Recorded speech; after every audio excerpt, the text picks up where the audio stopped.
नमस्कार।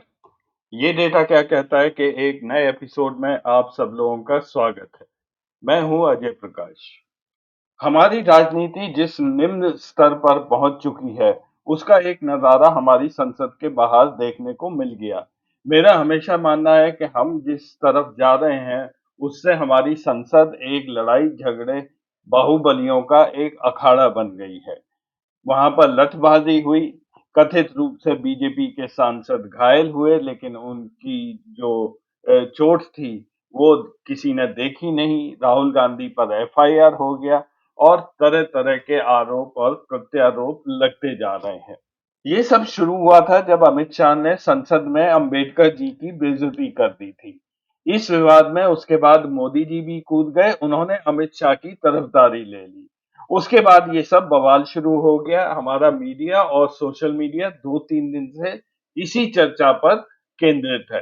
अब देश विदेश में बहुत कुछ ऐसा हो रहा है जिसकी तरफ हम लोगों का ध्यान बिल्कुल नहीं जा रहा है। ना सोशल मीडिया पर इस बात का जिक्र होता है, और मीडिया तो खैर पूरी तरह से गोदी में बैठी हुई है, वहां तो इन बातों का जिक्र होगा ही नहीं। 2-3 घटनाएं पिछले कुछ दिनों में ऐसी घटी हैं जो कि मोदी और अमित शाह की राजनीति जिस तरह की वो करते हैं, उसको एक बहुत बड़ा धक्का मिला है। मेरी आप सबसे एक रिक्वेस्ट है, प्रार्थना है, गुजारिश है कि ये एपिसोड आप अंत तक अवश्य देखें। उसका कारण ये है कि जिन लोगों की मैं आज आपसे बात करने जा रहा हूँ, वो ना केवल एक सिस्टम से लड़ाई कर रहे हैं, वो 2-3 ऐसे व्यक्तियों से भी एक उनकी पर्सनल लड़ाई चल रही है, जो इस वक़्त देश में सबसे ज़्यादा पावरफुल है। शायद इनकी जगह हम और आप होते तो कब की हमने ये लड़ाई छोड़ दी होती, और अगर हम जेल में रहते तो जेल में ही बने रहते, और अगर बाहर रहते तो कहीं एक गुमनाम जगह पर चले गए होते। सबसे पहले मैं इन व्यक्ति की आपको तस्वीर दिखा रहा हूं। ध्यान से देखिए और इन्हें पहचानने की कोशिश करिए। दूसरे स्थान पर ये व्यक्ति हैं। इनको भी आप पहचानने की कोशिश करें। और तीसरे नंबर पर ये एक विदेशी व्यक्ति हैं, ये भी आप इन्हें भी पहचानिए। अगर आप इन लोगों को पहचान पाए, तो इसका ये मतलब है कि आप सोशल मीडिया से हटकर और गोदी मीडिया के चैनल से हटकर आप अखबार या अन्य सोर्सेस से आप इंफॉर्मेशन ले रहे हैं, न्यूज़ ले रहे हैं, इसलिए आप इन लोगों को जानते हैं। और जो लोग इनको नहीं पहचान पाए हैं, उनसे बस मैं यही कहूँगा कि आपका सारा समय सोशल मीडिया और गोदी मीडिया पर लगा हुआ है, जबकि देश में कुछ ऐसे व्यक्ति हैं जो बहुत ईमानदारी से और सत्यनिष्ठा से काम करते हैं। उन लोगों के बारे में भी हमें जानकारी रखना आवश्यक है, क्योंकि ये लोग दिन रात हमारी लड़ाई लड़ रहे हैं, एक सिस्टम के अगेंस्ट और कुछ ऐसे पावरफुल लोगों के खिलाफ। पहली तस्वीर जो मैंने आपको दिखाई वो है श्री एच.सी. गुप्ता की। रिटायर्ड आईएएस हैं। ये कोल सेक्रेटरी रह चुके हैं, जिन दोनों ऐसा कहा गया था कि एक कोल स्कैम हुआ है। दूसरे नंबर पर ये संजीव भट्ट हैं, आईपीएस अफसर हैं। पिछले कई दशकों से ये केस लड़ रहे हैं। आजकल राजकोट की जेल में ये बंद हैं। तीसरी तस्वीर यहाँ पर बेन पेनिंग्स की है, जो ब्रिस्बेन ऑस्ट्रेलिया से आते हैं। ये पिछले कई वर्षों से अडानी के कार्माइकल माइन के खिलाफ ये लड़ाई कर रहे हैं। वैसे तो ऐसे कई लोग होंगे जो अपनी अपनी लड़ाई प्रशासन के खिलाफ लड़े जा रहे हैं, लेकिन मैंने इन तीनों को इसलिए चुना है कि पिछले कुछ दिनों में कुछ ऐसी घटनाएं इन लोगों के साथ हुई हैं, जो मेरा ऐसा मानना है कि आपको जानना बहुत आवश्यक है। और जो कुछ इन लोगों के साथ हुआ है, वो ये भी दर्शाता है कि हम चाहे अपनी न्याय प्रणाली को जितना मर्जी गाली दे दें, हम जजेस को जितना मर्जी बुरा बुरा भला भला कहें, लेकिन कहीं ना कहीं एक जज, एक न्यायाधीश ऐसा अभी भी बैठा हुआ है जिसकी रीढ़ की हड्डी अभी भी है। सबसे पहले मैं आपका ध्यान आकर्षित करूंगा इस खबर की ओर, जिसमें ये कहा गया है कि गुजरात कोर्ट ने 1997 हिरासत में यातना मामले के में पूर्व आईपीएस अधिकारी संजीव भट्ट को बरी कर दिया है। संजीव भट्ट एक पूर्व आईपीएस अधिकारी हैं। ये कश्मीरी पंडित हैं। आईआईटी बॉम्बे से एमटेक इन्होंने किया और बाद में आईपीएस अफसर बने। ये गुजरात कैडर से आते हैं और 2002 में जब नरेंद्र मोदी जी गुजरात के चीफ मिनिस्टर थे और गुजरात में दंगे हुए, उस समय ये गुजरात के अंदर ही पोस्टेड थे।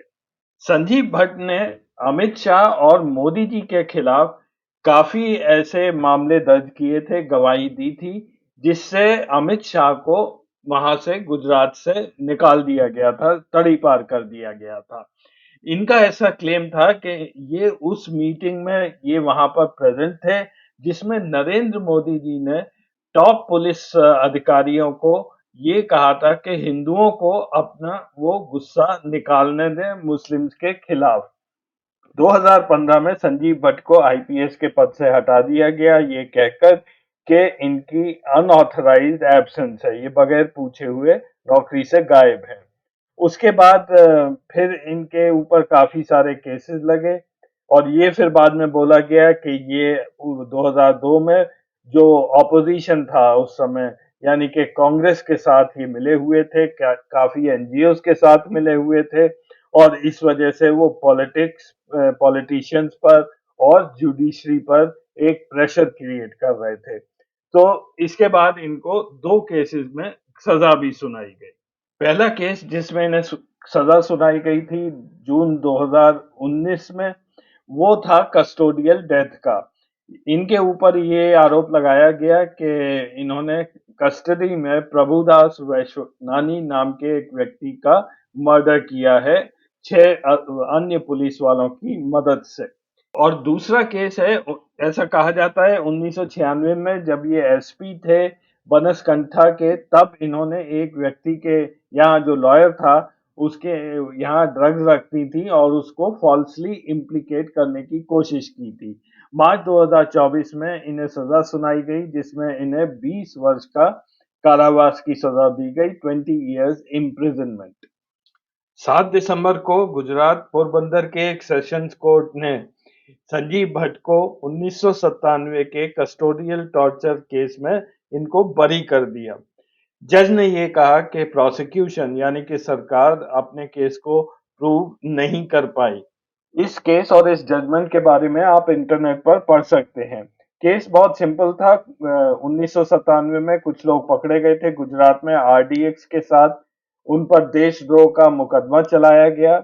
करीब 20, 22 या 24 लोग पकड़े गए थे, उनमें से कुछ जेल में भी बंद किए गए। वहां एक आदमी की मृत्यु हो गई और एक और आदमी ने ये कंप्लेंट की कि संजीव भट्ट और अन्य पुलिस अधिकारियों के साथ उनके साथ जोर जबरदस्ती की है, थर्ड डिग्री मेजर किया है। लेकिन ये व्यक्ति कोर्ट में ऐसा कुछ भी प्रूव नहीं कर पाया और ये भी बताया गया कि ये केस तभी बनाया गया जब ये कंप्लेनेंट अपने लॉयर के साथ जाके मिला था। उससे पहले इसने ये कंप्लेंट नहीं की थी। तो ये एक सोची समझी साजिश थी पुलिस और संजीव भट्ट के खिलाफ।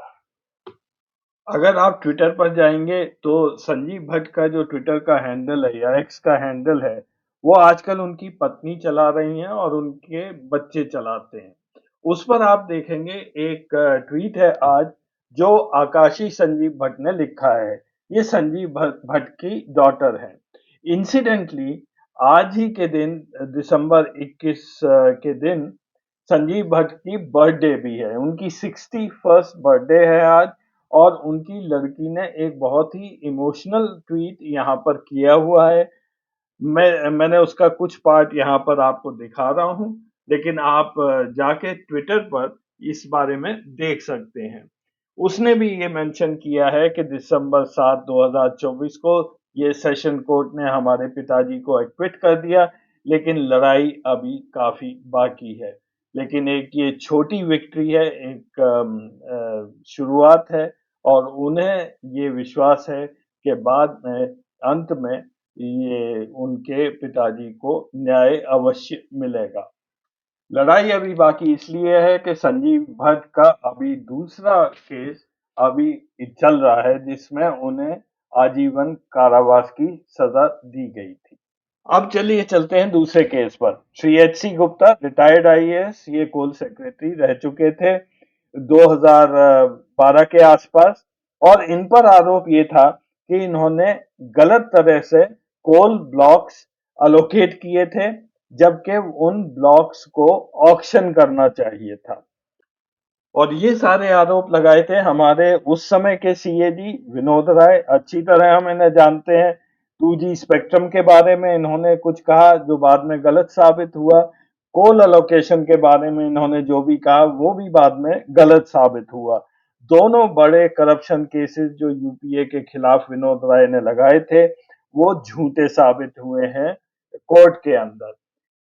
विनोद राय ने अपनी रिपोर्ट में ये कहा कि क्योंकि सरकार ने उस समय कोल ब्लॉक्स की नीलामी नहीं की थी, इसलिए सरकार को लगभग 1,85,000 करोड़ का घाटा हुआ है।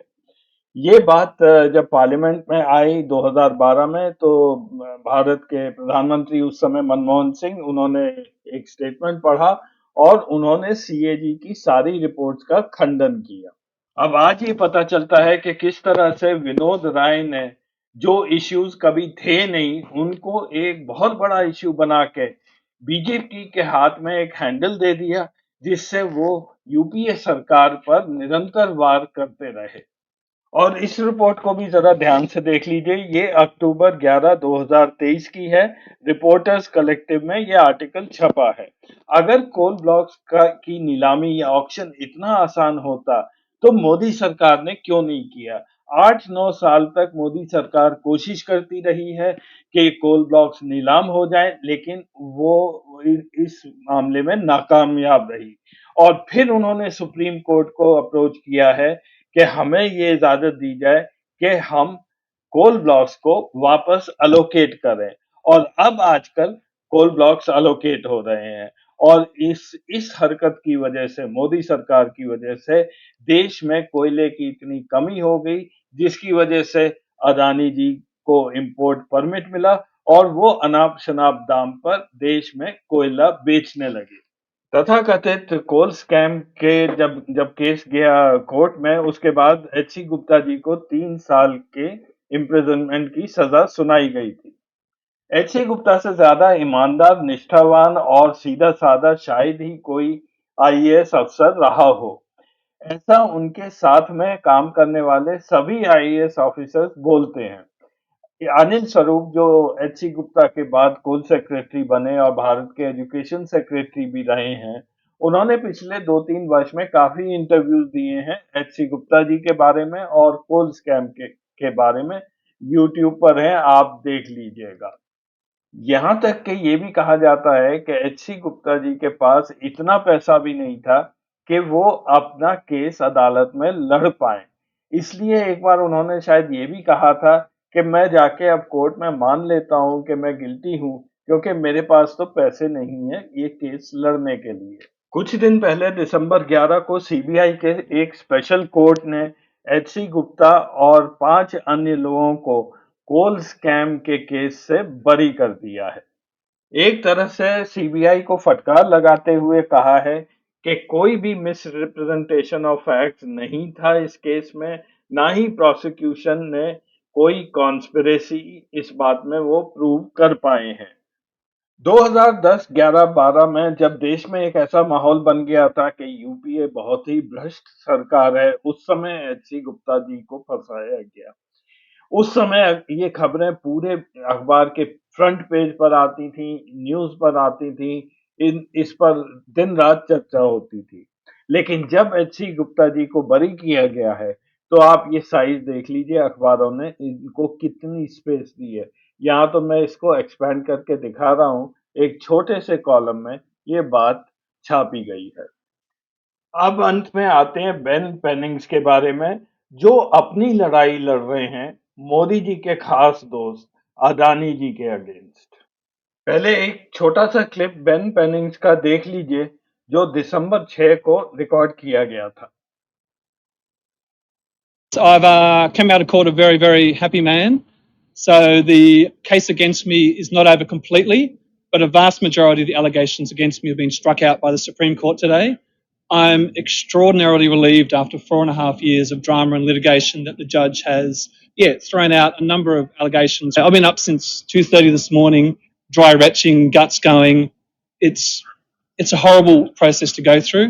I don't believe I've done anything that has required this sort of legal action, severe, ongoing and torturous Supreme Court litigation. It's lasted 4.5 years. The dude ultimately taking it against me is worth $100 billion. I haven't got $100 billion. I haven't got $1 million. I've got very little. But I've had to raise $1 million in legal funds from the public just to be able to fight this. So it's not just about me. It's about the tens of thousands of people that have supported me, my family, the people that have gathered today have been really extraordinary support. Peaceful citizens need to be protected to be able to protest and do that in a safe way. And Adani wants to scare people like me. Ben Pennings Adani के खिलाफ Australia में 2020 से एक legal battle लड़ रहे हैं।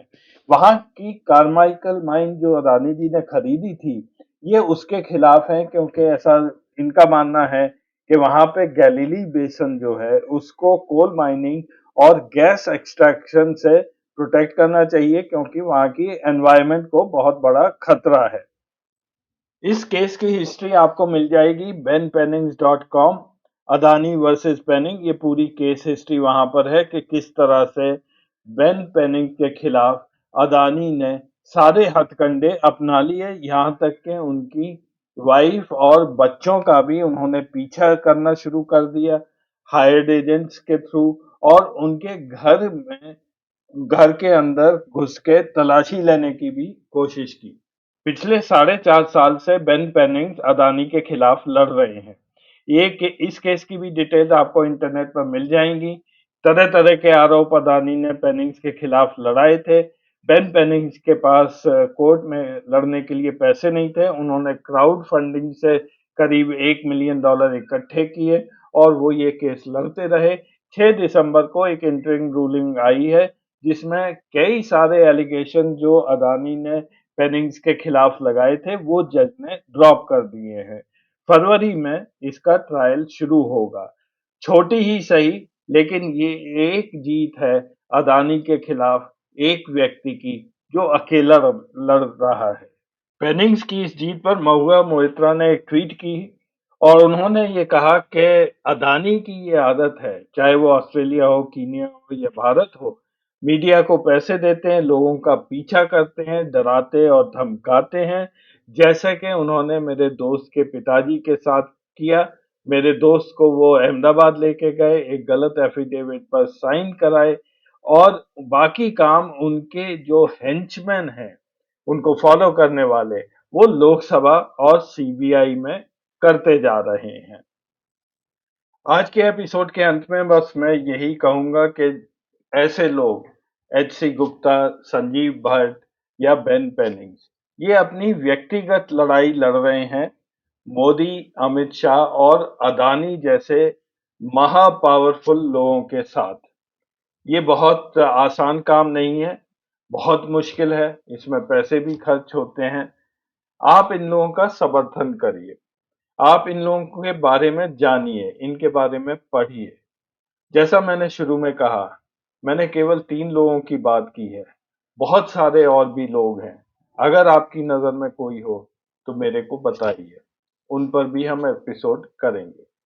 देखने के लिए धन्यवाद। अगले एपिसोड में फिर मिलेंगे, कुछ दूसरी बात करेंगे। तब तक के लिए नमस्कार।